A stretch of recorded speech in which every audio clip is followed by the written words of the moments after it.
adalah marilah kita bersyukur kepada Allah Subhanahu wa taala dengan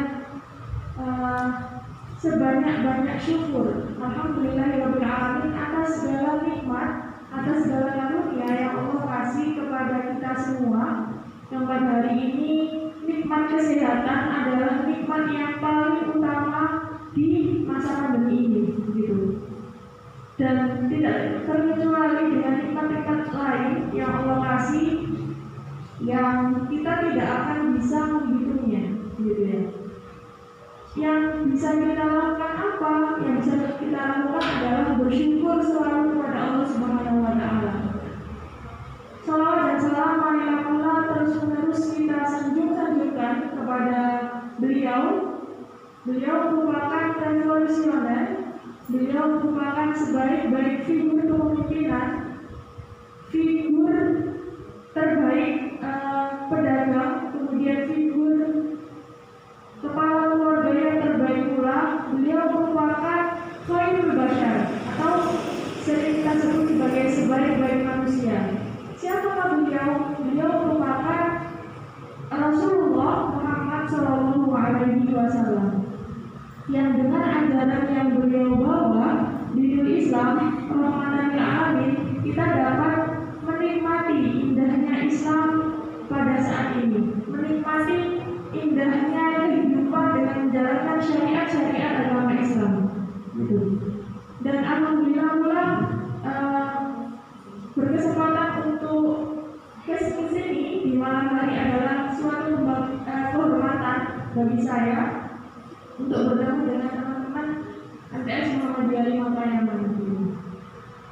Dan topik yang yang dikasih kepada saya ini lumayan berat ya teman-teman, karena pertama tidak sinkron dengan jurusan saya gitu ketika kuliah. Tapi tidak apa-apa teman-teman, karena di sini tugas saya adalah sebagai sekretaris bidang Imawati. Tugasnya adalah menaungi teman-teman Imawati se-daerah Lamongan.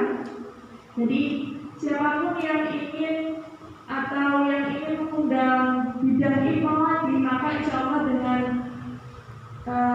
ikhlas, insya Allah kami siap gitu. Karena sebelumnya adalah yang diundang kabinnya Mbak Fatma. Jadi Mbak Fatma hari ini tidak bisa pulang ke Lamongan karena beliau sementara domisili di Gresik, karena sebagai pengajar di salah satu SD Muhammadiyah Gresik.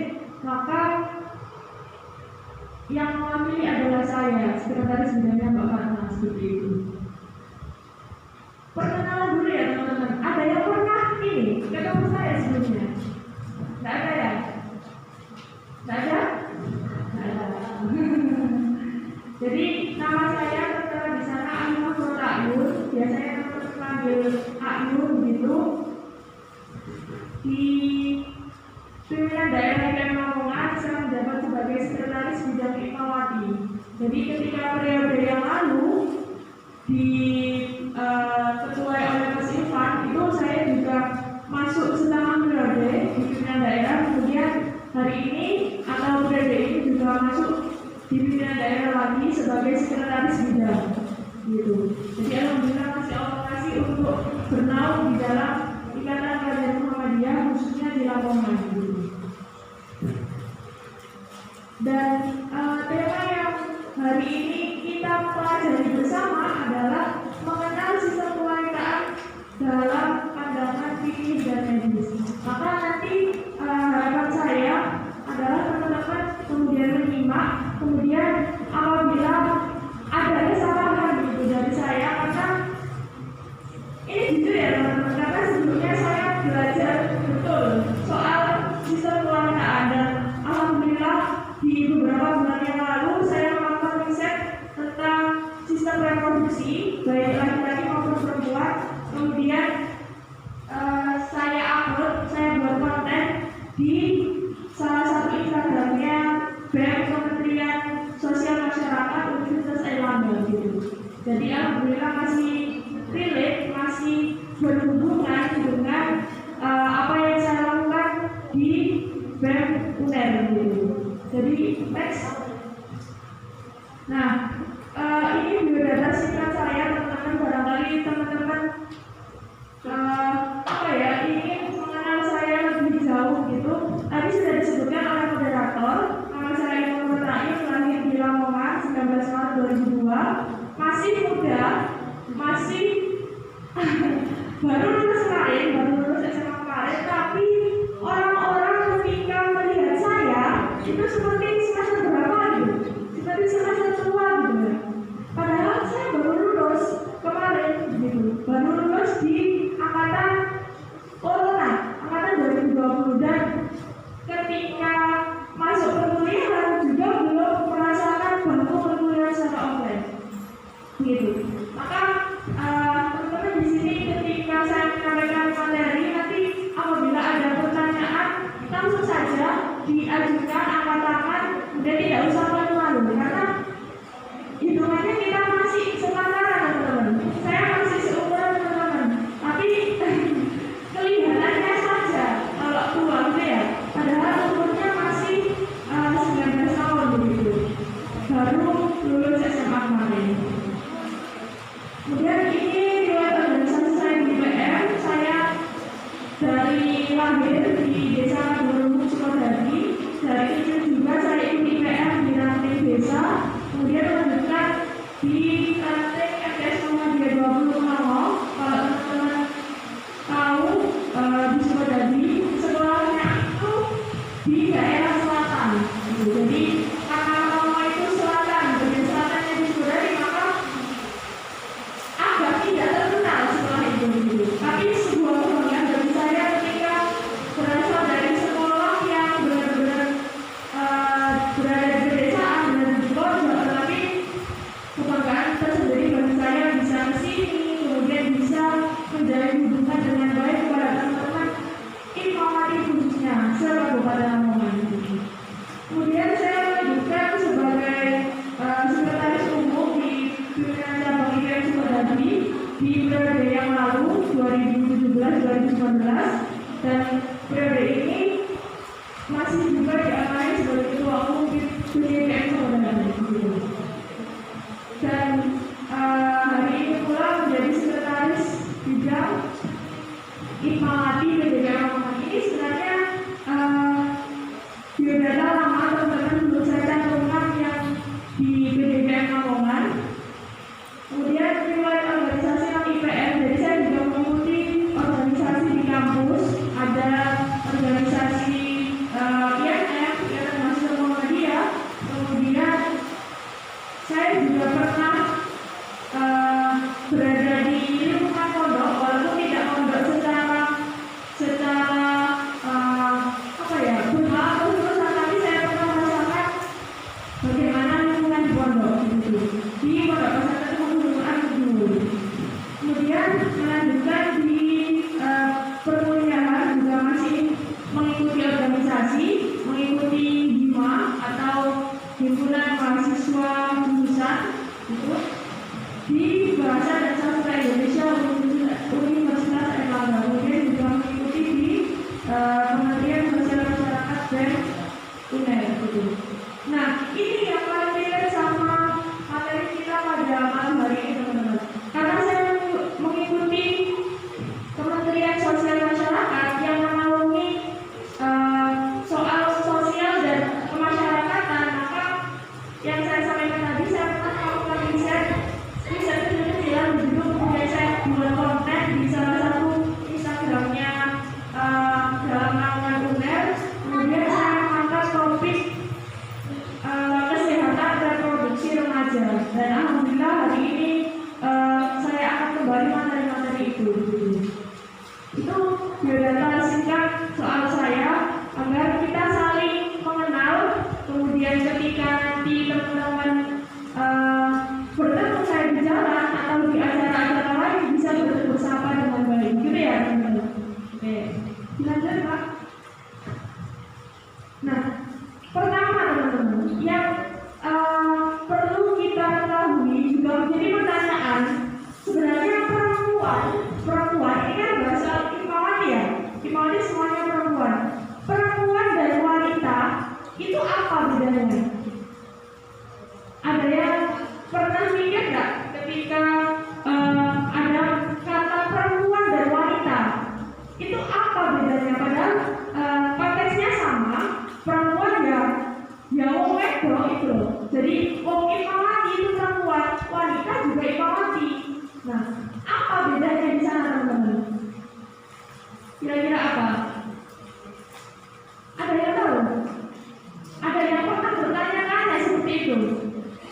Ya, nggak pernah.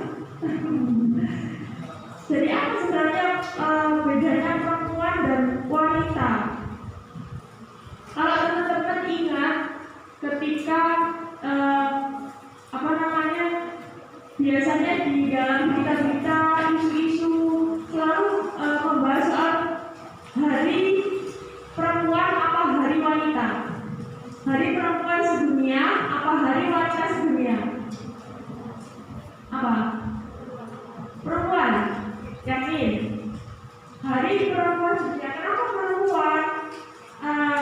Pernah saya bertanya kepada salah satu ketua bidang Imawati Kemauan dulu, apa sih Mbak bedanya wanita dan perempuan?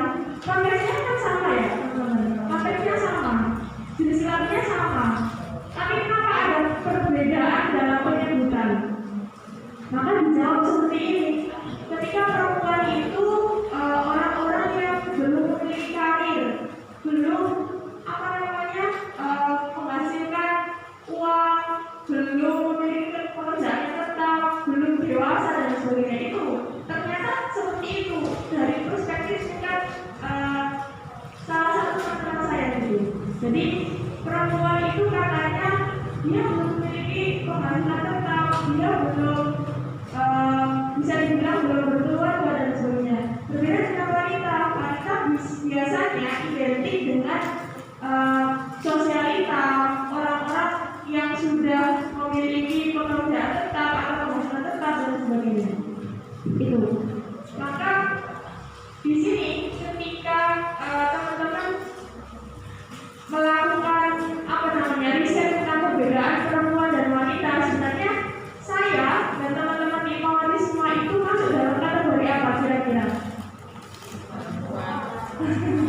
Dan lebih enak disebut sebagai perempuan atau wanita kira-kira? Perempuan ya? Gitu ya? Oke, keren juga. Nah, ketika kita sudah tahu sekilas soal perempuan dan wanita, nanti ketika ada kesalahan silakan teman-teman langsung angkat membetulkan ya teman-teman, biar tidak ada kesalahpahaman, biar tidak ada kesalahan di antara kita, biar sama-sama tahu, gitu ya. Jadi materi-materi yang akan saya angkat adalah demikian teman-teman. Ada 4 subbab gitu. Tema besarnya tadi adalah mengenal sistem kewanitaan. Tapi di sini tidak sebatas itu teman-teman. Saya ingin bahas materi lebih luas gitu. Jadi yang saya bahas adalah bagaimana cara kita merawat sistem kewanitaan, kemudian apa mitos dan fakta terkait dengan sistem kewanitaan, kemudian karena teman-teman yang MTS ini kan ada yang sudah menstruasi barangkali, ada yang barangkali juga belum gitu. Maka saya angkat seperti ini. Kemudian menstruasi ini sendiri bagaimana? Karena dulu karena ini cuma Imawati ya teman-teman, kita buka-bukaan, kita biar tidak ada yang tabu, biar tidak ada saling bingung begitu, maka karena ini kajian Imawati, kajian kewanitaan, kita buka secara gamblang gitu. Dulu saya menstruasinya ketika kelas 9 MTS, itu baru menstruasi. Kalau teman-teman di sini kelas 7 sampai 9 ya? Iya. Oh, kelas 7 berapa? Oh, kelas 6 dulu. Kelas 6 yang lainnya ada. Enggak, iya hadir. Yang hadir kan. Oh, sudah sama IPM desa sama IPM Mania. Oh, ada juga IPM desa. Oh, saya kira tadi IPM yang sudah pensiunan begitu, yang sudah maksudnya kelas 9. Oh, sudah lulus gitu. Sudah mau lulusan gitu ya. Oke, berarti ini yang hadir adalah kelas 7 dan 8 beserta teman-teman ranting desa gitu. Oke. Ya, dulu saya menstruasinya ketika berada di kelas 9 teman-teman. Lumayan telat dibanding dengan teman-teman saya yang lain. Ada yang sudah kelas 6, ada yang kelas 6 sudah menstruasi, kemudian ada yang baru kelas 7, baru kelas 8, dan terakhir saya sendiri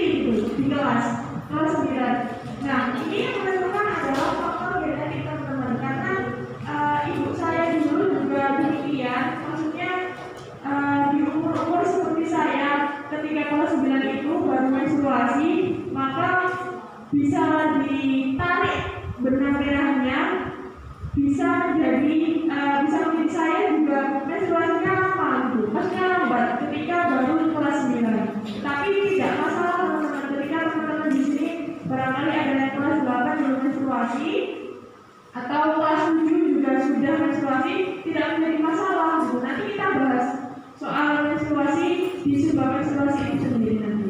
Kemudian next.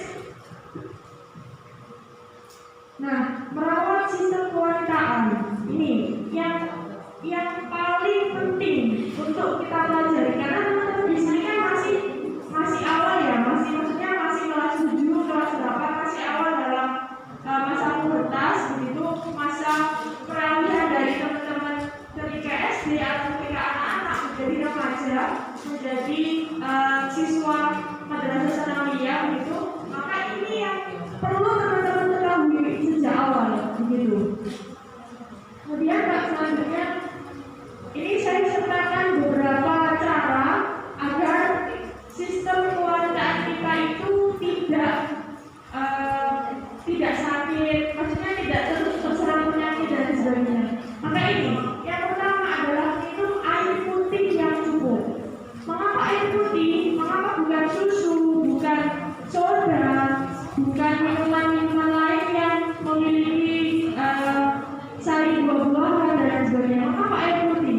Nah, ini kita kaitkan dengan fikih. Kita kaitkan dengan penciptaan Allah Subhanahu wa Ta'ala, menciptakan air putih sedemikian bermanfaatnya air putih untuk kehidupan kita teman-teman. Gitu. Ketika orang-orang lebih bangga terhadap minumannya setiap hari itu, ada yang jus buah, itu juga bagus. Tetapi yang paling bagus adalah air putih. Nah, ini saya ingat ketika diceritakan sebuah kisah bahwasanya orang Jepang, kalau tidak salah orang Jepang atau orang mana gitu, orang luar, ketika minum air putih di dalam gelas itu ya, ketika membaca basmalah atau membaca kalimat baik dengan membaca kalimat yang tidak baik, itu kandungannya ternyata berbeda teman-teman. Ada partikel-partikel dari mulut kita, yang keluar kepada air itu dalam satu gelas itu ketika kita membaca basmalah terlebih dahulu, atau ketika kita tidak membaca basmalah, atau ketika mengucapkan kalimat-kalimat kotor gitu. Ternyata berbeda, khasiatnya di dalam tubuh ini berbeda begitu. Ketika yang diucapkan adalah kotor, maka yang didapatkan adalah penyakit. Ketika yang diucapkan adalah basmalah atau ucapan-ucapan baik yang lainnya, maka yang didapatkan juga kebaikan gitu. Ini yang sangat perlu diperhatikan dan tidak dapat dipungkiri ya teman-teman. Hadis Nabi itu sahih semua gitu. Maksudnya hadis sahih yang disampaikan Nabi itu ternyata benar semua, relate sama kehidupan sehari-hari kita. Kenapa ketika kita minum air itu harus duduk biar ginjal kita itu menyari kotoran-kotoran atau menyari hal-hal yang tidak dibutuhkan oleh tubuh. Nah, itu sangat relate sekali ternyata dunia medis sama dunia fikih atau dunia tentang keislaman itu sangat relate sekali, sangat berkesinambungan gitu. Ketika ada hadis Nabi soal minum harus dengan duduk, dengan dengan dunia medis yang menyatakan minum ya harus duduk. Kalau orang sakit itu kan sakit ginjal itu kan tidak boleh minum terlalu banyak ya teman-teman. Jadi cerita 2 tahun yang lalu ibu saya sudah meninggal gitu. 1 tahun setengah itu sakit ginjal. 1 tahun setengah itu sakit ginjal. Jadi tidak ada gejala sebelumnya, tidak ada gejala sakit ginjal sebelumnya, karena ada penyakit lain yang menjadikan ginjal itu rusak. Kemudian ketika perawatan di dalam sakit ginjal itu, minum harus 1 hari itu cuma 1 gelas aqua itu yang 200 ml, cuma itu 1 hari. Dibandingkan dengan kita orang-orang yang sehat, kita harus minum itu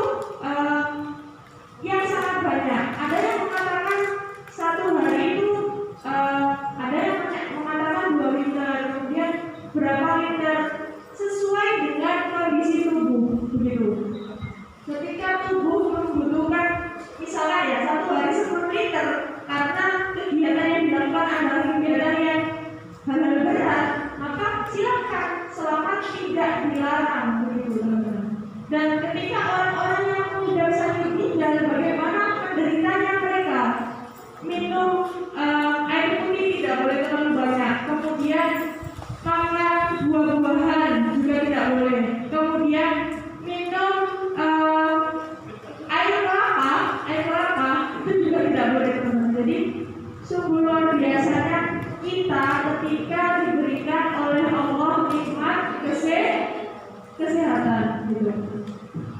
Itu soal air putih. Maka ketika teman-teman malas minum air putih, biasanya yang dibiasakan adalah ketika akan tidur itu bagus banget untuk minum air putih, dan sesudah tidur kalau bisa air hangat, kalau tidak bisa jangan dipaksakan air hangat, tapi jangan sampai minum air dingin. Maksudnya jangan terlalu tersering, jangan keseringan berjamaah, nggak baik teman-teman gitu.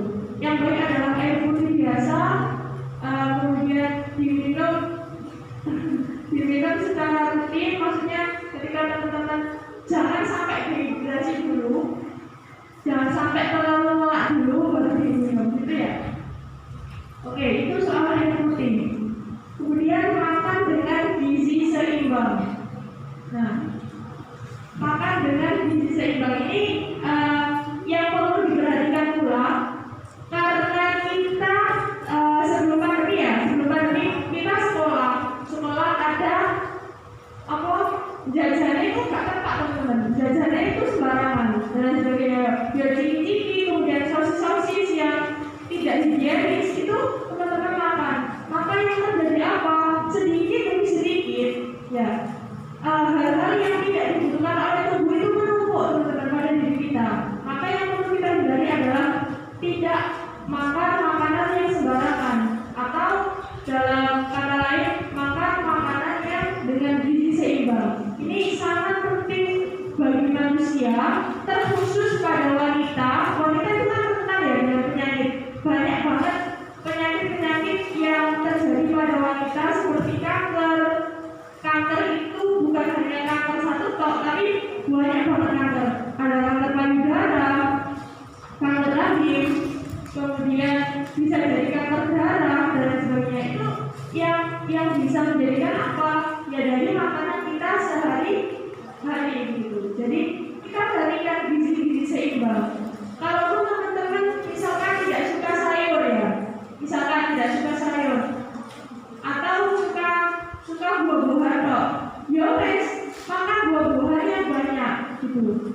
Adapun ketika teman-teman tidak menyukai sayur, ya cari makanan yang kira-kira mengandung vitamin-vitamin yang dibutuhkan oleh tubuh pengganti sayur, gitu ya.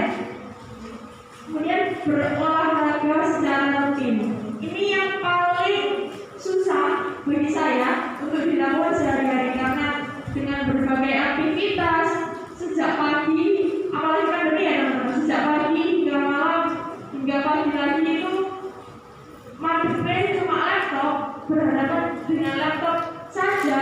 Maka ketika ingin berolahraga kira-kira susah teman-teman ya.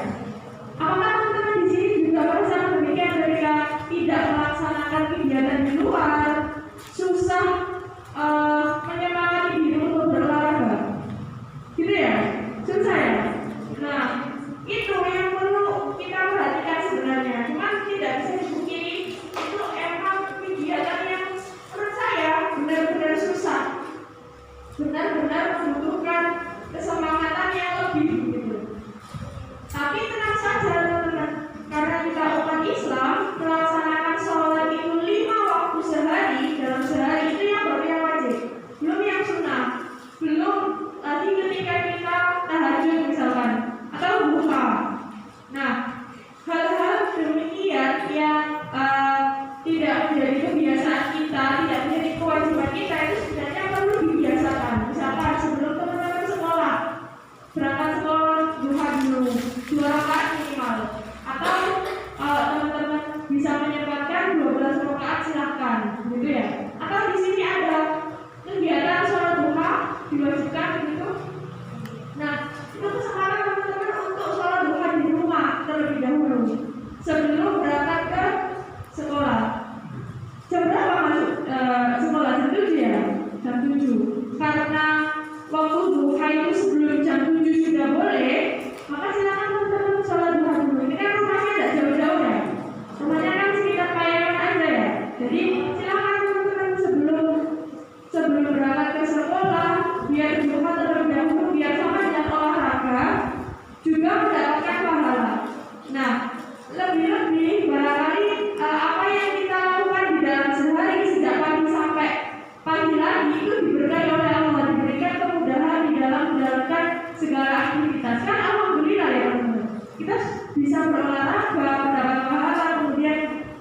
segala aktivitas yang kita lakukan itu mendapatkan keberkahan dari Allah Subhanahu wa taala. Itu poin plus-plusnya gitu ya. Kemudian menjaga berat badan yang sesuai. Nah, saya juga sebenarnya belum ideal teman-teman, masih apa istilahnya, masih kering ya, masih kurus gitu, masih kurus kering. Dan nggak tahu, memang ketika pandemi apalagi ini tidak bisa meningkatkan berat badan karena ya walaupun kita tidak beraktivitas secara offline di kampus misalkan saya, tapi ketika online juga malas gitu. Ketika pagi sarapan, kemudian siang makan siang dan sebagainya itu nggak tahu ya kenapa kok malas gitu. Karena kita sudah terfokus pada laptop, pada HP, pada hal-hal daring gitu. Sebenarnya berat badan yang sesuai untuk diri saya karena tinggi saya itu kan 170 ya teman-teman. Maka idealnya harusnya itu saya memiliki berat badan 60 seharusnya gitu. Tapi berat badan saya masih 50 teman-teman. Kurangnya banyak banget gitu. Kurang 10 kilo. Bagaimana cara menghitungnya? Ini sebenarnya cara menghitung berat badan yang ideal ini banyak cara. Tapi yang biasa saya lakukan adalah ketika berat badan saya kan tinggi badan saya kan 170, itu dikurangi 110, maka hasilnya adalah berat badan yang ideal bagi saya. Itu yang biasanya saya pakai.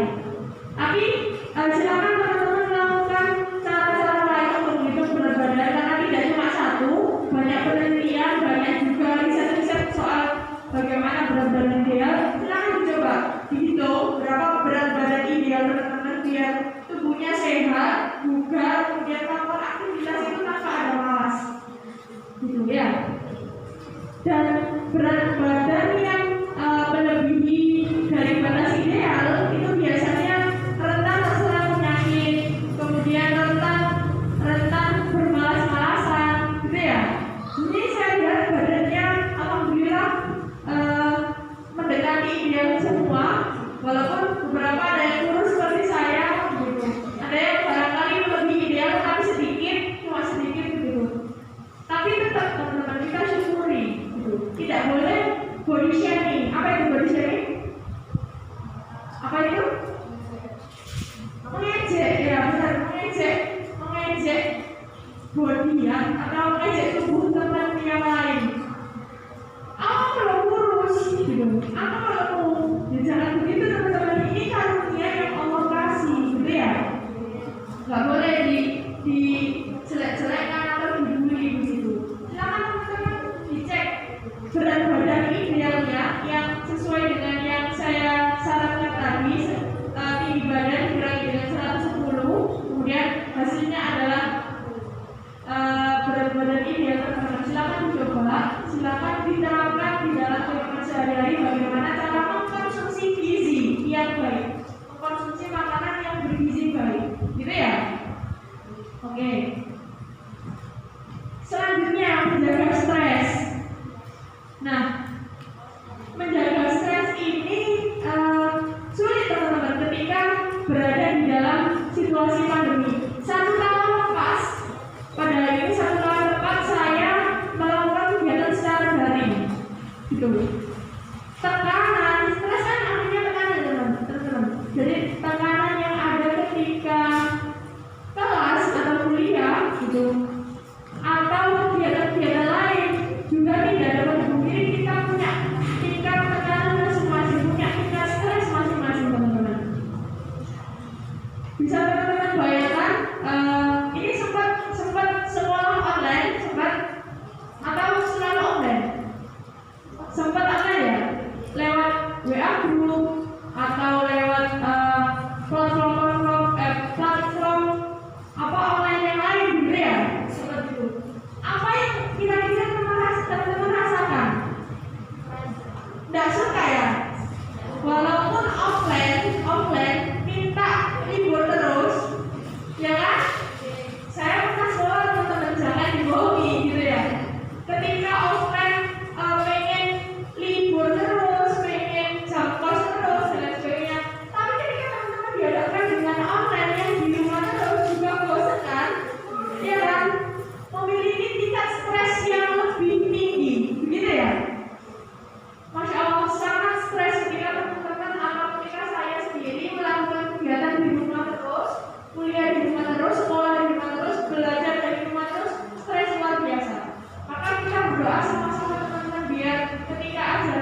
apa itu? Agustus, September sudah diberikan Allah karunia untuk melaksanakan kembali online, gitu ya. Di IPR cabang saya Sukodadi itu kemarin ketika kita melaksanakan kegiatan secara online, itu teman-teman juga banyak yang mengeluh. Nah, ketika pertama kali saya melakukan kegiatan secara offline di Sukodadi, ternyata teman-teman yang mengikuti lebih banyak daripada dahulu. Misalkan dahulu mencapai angka sekitar 40 misalkan. Ternyata setelah saya melakukan kegiatan offline pertama kali ketika pandemi, berapa yang daftar peserta? Sampai dengan 60 sampai dengan 70. Maka dapat saya simpulkan sendiri bahwasanya teman-teman memiliki kerinduan untuk kembali melaksanakan aktivitas secara seperti dulu kala ya teman-teman, gitu ya. Yang kira-kira dirasakan bukan hanya saya, teman-teman, kemudian teman-teman saya, teman-temannya teman-teman, begitu. Terus juga merasakan hal yang sama, tingkat stresnya lebih tinggi daripada dahulu, gitu ya, sepakat ya? Oke. Selanjutnya adalah menjaga pola tidur. Yang biasanya tidur jam 8, angkat tangan. Tidak ada. HP-nya dulu. Jam 9. Tidak ada. Jam 9 tidak ada. Seketika teman-teman tidak ada tidur jam 9. Jam berapa tidurnya?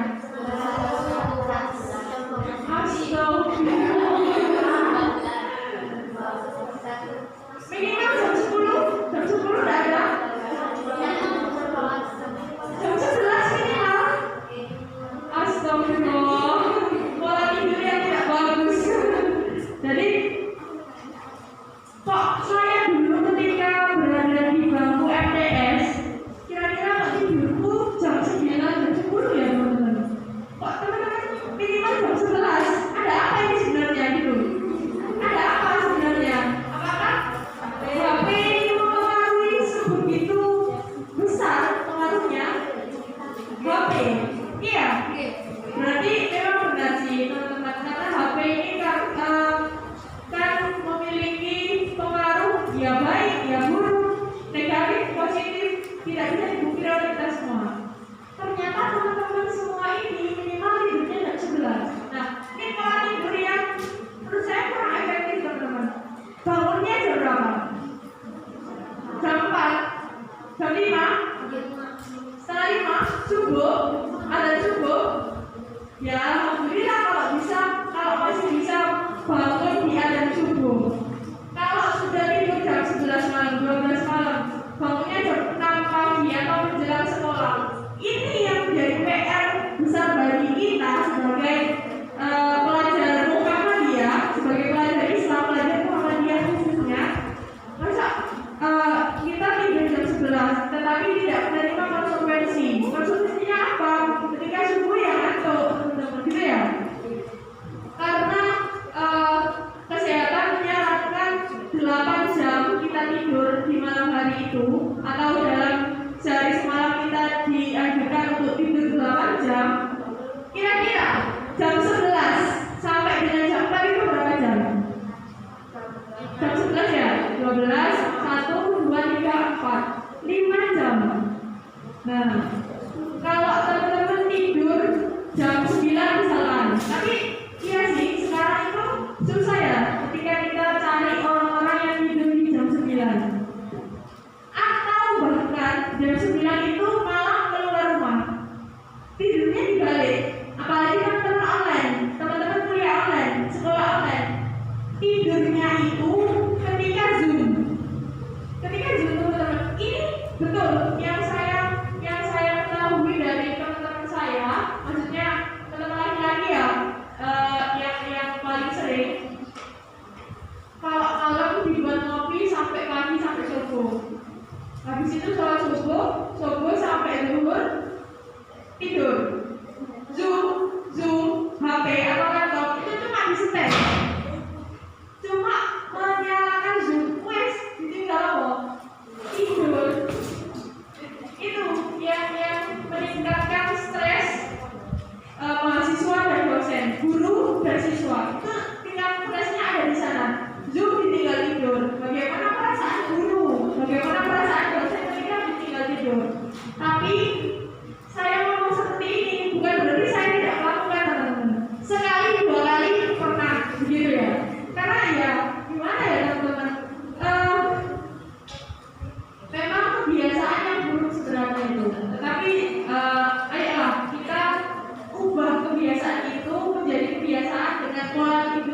baik, begitu ya.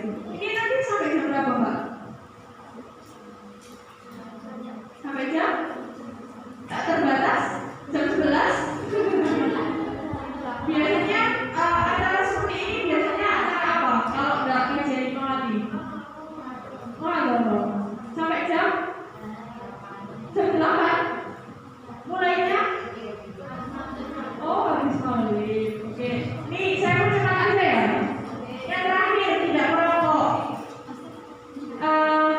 Kalau kehidupan di Lamongan itu perempuan mayoritas tidak merokok. Tapi beda ketika kita ke timur sedikit. Di Surabaya, wanita atau perempuan laki-laki sama saja. Ya, rokok, ya ini vape itu loh teman-teman yang seperti rokok tapi elektrik. Ya itu yang dilakukan oleh teman-teman perempuan. Mahasiswa juga ada, teman-teman saya juga banyak begitu. Jadi ini sebenarnya yang ayolah kita hindari biar kita tidak terserang banyak-banyak penyakit. Kita hindari rokok itu. Tapi teman-teman insya Allah di sini semua tidak merokok ya. Atau barangkali ada. Oke. Next Pak.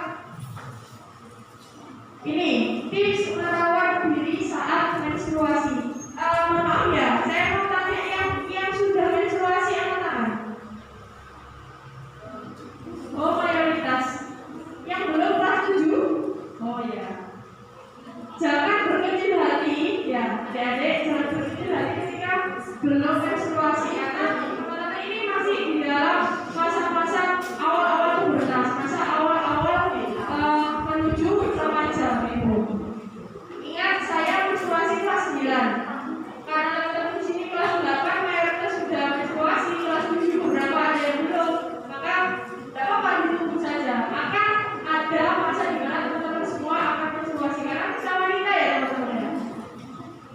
Nah ini saya mengambil dari Instagram. Kalau teman-teman punya Instagram @tahur.id itu insya Allah kredibel semua, insya Allah terpercaya di sana. Ketika saya melakukan riset juga dari sana, saya buat konten kemudian saya upload di Instagramnya. Kalau teman-teman bisa cari di hf.arimlaga itu konten-konten yang biasanya saya dan teman-teman BEM UNER lakukan untuk riset-riset soal kesehatan dan reproduksi remaja.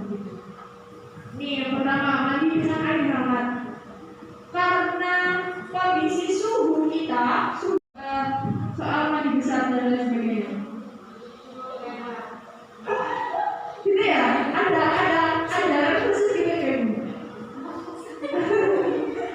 Siapa yang biasanya teman-teman tanyai soal seperti ini biasanya siapa? Bumi, Gulaila begitu. Atau ada juga yang biasanya kan malu tanya kepada ibunya sendiri. Biasanya kan ada. Bisa tanya ke gurunya, bisa tanya ke teman-temannya yang sudah berpengalaman atau sudah melaksanakan mandi besar seperti itu. Ini menurut kitab Taharah. Dan mandi besar itu bukan cuma satu ketentuannya, bukan cuma satu tata caranya. Kan di Islam kan banyak madhab ya teman-teman, banyak pandangan-pandangan ulama. Terserah kita pilih yang mana. Yang paling penting adalah kita percaya dan meyakini pilihan itu. Gitu. Ketika teman-teman tidak melaksanakan tajwid Muhammadiyah, ya monggo terserah teman-teman. Yang penting adalah punya dalil atau punya kekuatan di dalam dirinya. Gitu.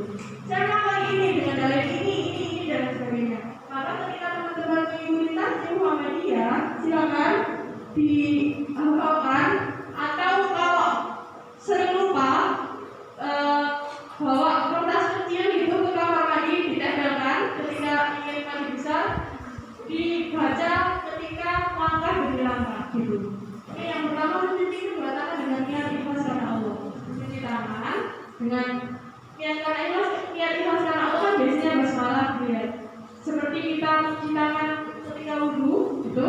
Kemudian membersihkan kemaluan dengan tangan kiri, jangan tangan kanan, oke? Harus dengan tangan kiri. Karena Nabi Muhammad dulu atau ketika zaman dulu itu tidak ada sabun, menggunakan cara membersihkannya dengan apa teman-teman? ada kayak wangi-wangi kan belum ada. Menggunakan tanah pun sudah suci begitu. Dan sekarang kalau menggunakan sabun, jangan semua sabun dipakai, jangan sembarangan sabun.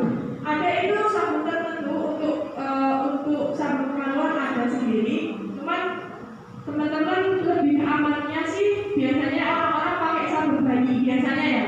Tapi itu juga bisa jadi tidak baik untuk kemaluan kita jika terlalu banyak, gitu ya. Jadi yang cukup-cukup saja, gitu ya. Berwudu bagaimana wudu untuk sholat? Wudu setelah mencuci kemaluan kemudian wudu, kemudian mengambil dan memasukkan dari jari ke pangkal rambut dengan shampoo. Kemudian menuangkan air ke kepala 3 kali, dimulai dari sebelah kanan, kemudian kiri ke seluruh tubuh 3 kali. Dan dimulai membasuh kaki dahuluan yang kanan. Next. Nah, ini sudah jam berapa, Mbak? Sudah habis ya waktunya? Sudah jam 8 lebih teman-teman. Ada yang ingin ditanyakan? Sampai sini. Sudah jelas? Sudah jelas. Nanti kalau mau bertanya silahkan sekarang angkat tangan, silahkan. Dan kalau mau menghubungi saya via WA, silahkan. Dan yang punya nomor saya.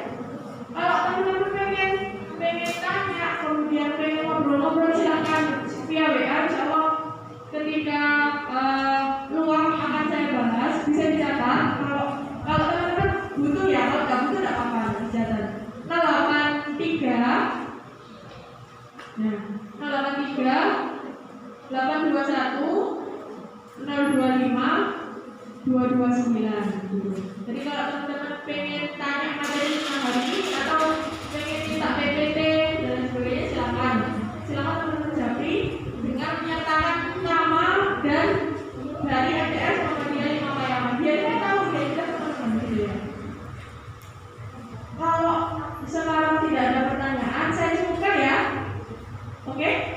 Bagaimana dengan materi hari ini? Sudah insya Allah puas? Insya Allah. Sudah mendapatkan beberapa wawasan yang dapat saya sampaikan, yang dari apa yang saya sampaikan sudah? Alhamdulillah. Oke. Kalau begitu, maaf ya teman-teman ketika tadi saya menyampaikannya berbelit-belit, kurang jelas, kurang enak didengar, kurang sopan dan sebagainya, mohon maaf sekali. Dan terima kasih atas perhatian teman-teman, terima kasih atas undangannya dari ranting MTS Muhammadiyah Imam Mayaman. Semoga kita dapat bertemu lagi di lain kesempatan.